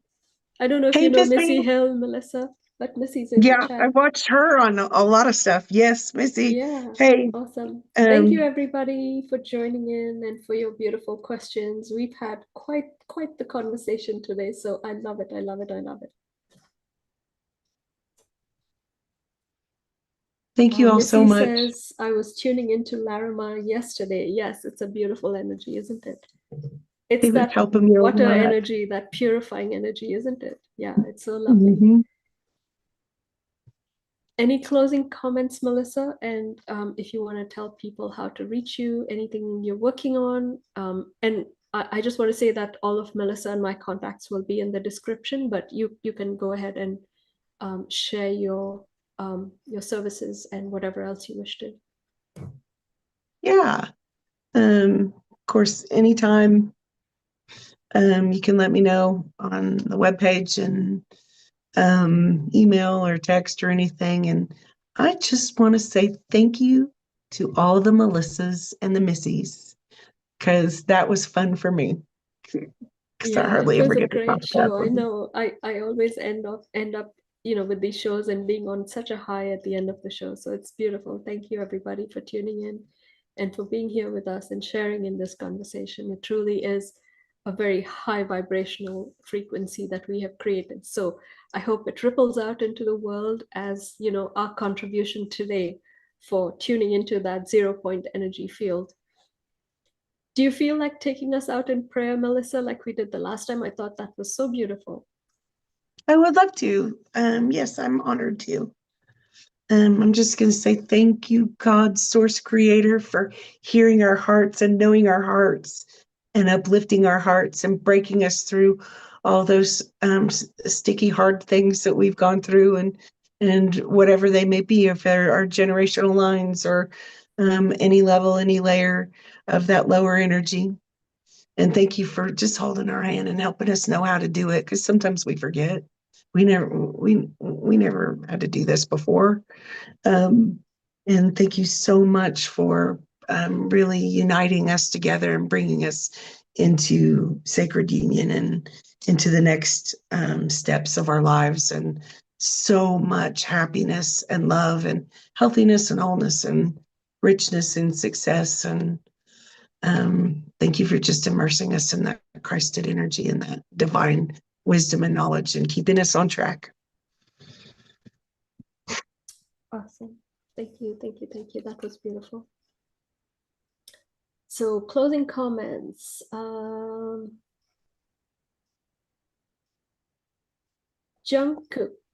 is a South Korean singer, performer, and globe pop star, best known as a member of the group BTS. Okay, Oh, cool. that was for Melissa, the other Melissa. And I Um, don't know if you get to be a soulmate, like in union with him, but I do feel like, yes, there's a connection. You have a vibe, you're in the tribe, but there's a something about your soul tribe, soul family. You understand you are coming from the same frequency. So yes, pardon me. So that's what I was getting. Awesome, beautiful. Melissa, just to clarify, This is Melissa Protected JK Angel. After the show, you will find something called transcribe. So you'll have to copy all of the text from this show and put it into your translator so that you can then understand what has transpired. I think that's the way to do it. So I hope you can figure that out. I will put some comments after the show and give you some direction as well. Hopefully you're able to do that. So I hope that helps. Thank you, everybody, once again for tuning in. I hope you have a wonderful day, night, evening, present moment, wherever you are. Thank you, thank you, thank you so much for tuning in. Thank you, lovely Melissa, for being here and for walking this path with me. I thank you so much, and I'm so grateful to you. Thank you, thank you, thank you. Thank you, Raquel. Always. Thank you. All right, Thanks, everybody. everybody. We will see you next week. Don't forget to tune in. Bye-bye.